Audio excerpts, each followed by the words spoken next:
In the villages of Chiapas, lack of education is a generational problem.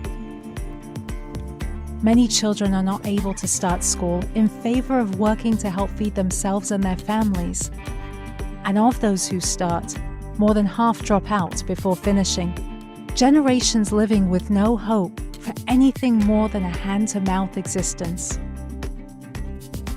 In several communities, Caring Hands has broken this cycle by providing access to education, nutrition, and sanitation. With the construction of modest but modern educational facilities comes a new sense of hope for the people in these villages. Parents and townspeople embrace this hope and rally to help build and maintain these buildings, understanding that their time and labor are an investment, not just in their children, but in the communities themselves.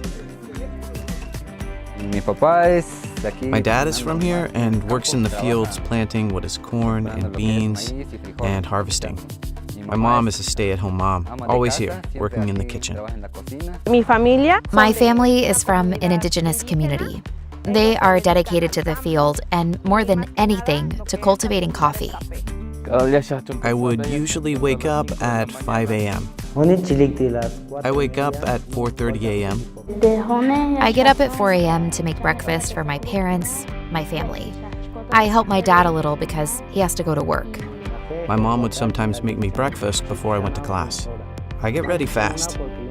Sometimes I eat breakfast, sometimes I don't have time. My house is far away and I walk a lot to get to school. I was walking to school where it takes me an hour to get there. I have to walk an hour and a half to get there. I walk exactly 12 kilometers to get to school. There are times when I had to leave hungry and without money.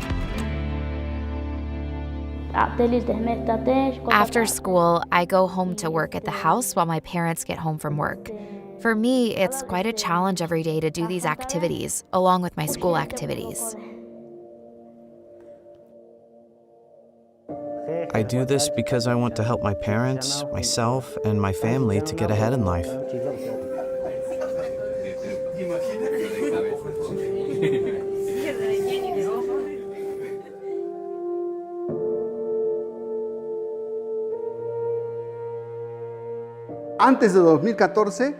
Before 2014, people in this municipality did not have the opportunity to study. Only 3 out of 30 students wanted to continue university studies, but it was not possible. It costs roughly 1 million pesos to study for a university degree. In other words, that could not be done because the salary of a person in this town is 2,400 pesos a month with 5 or 6 children, so it was impossible. In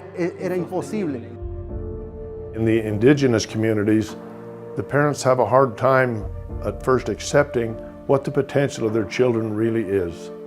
They have a hard time accepting just how much good and how much they can grow. There are times when they're not permitted to study, not even here in the locality.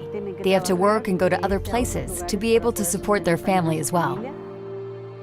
It made it very difficult for me because I didn't know how to speak Spanish well. The kids do not understand Spanish very well, and because of that, they don't comprehend well. There are words that cannot be translated, such as disclosure, that we cannot precisely use in our original language.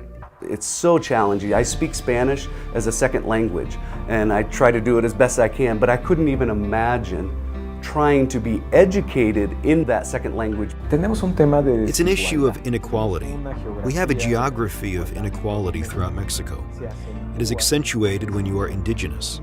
If you are born in an indigenous family, you have a 4% chance of studying at the university if you are a man.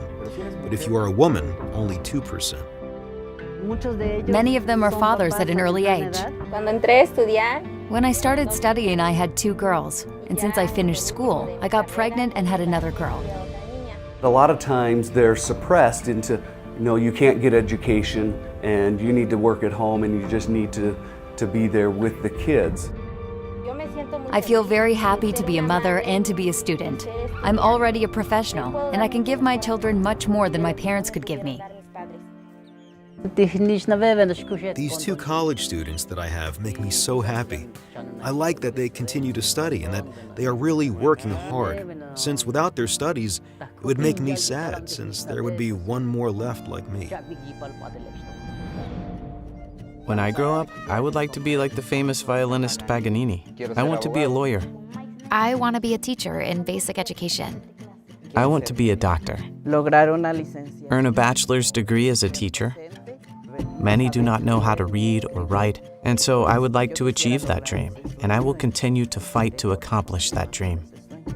Mis sueños. My dreams? My dream? No. Okay, well, my dream. Yes, it's to become someone, for my family to be proud of me.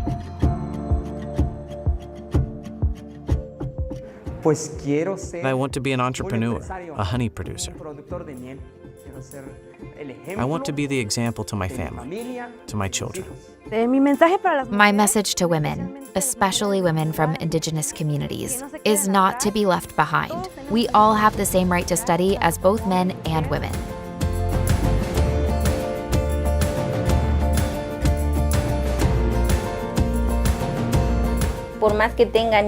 As much as they have children, are single mothers, or married with a family, it's not that. It's not an obstacle to continue studying. Continue studying, preparing yourself, as this will be a great advantage for us. It's like a tool that opens up pathways in your life.